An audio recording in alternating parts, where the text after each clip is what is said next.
Ito naman po sa chess, matapos hawakan ng liderato sa halos kabuuan ng torneo, biglang sumadsad ang kampanya ni Women International Master Janelle May Freina sa kakatapos lamang na 2016 World Junior Chess Championship sa India. Draw ang resulta ng laro ni Freina sa 13th at final round kontra Tiang Lugu ng China. Una nang nakalasap ng magkasunod na kabiguan si Freina matapos dominahin ang torneo at hawakan ng liderato.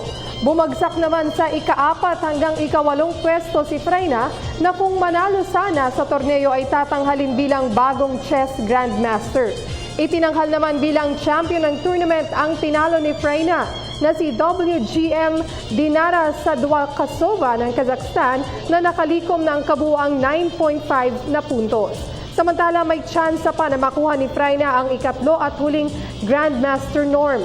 Ito'y kung ikokonsidera ng World Chess Federation ang performance ni Freina sa torneo na highest placed Filipina chess player sa naging torneo.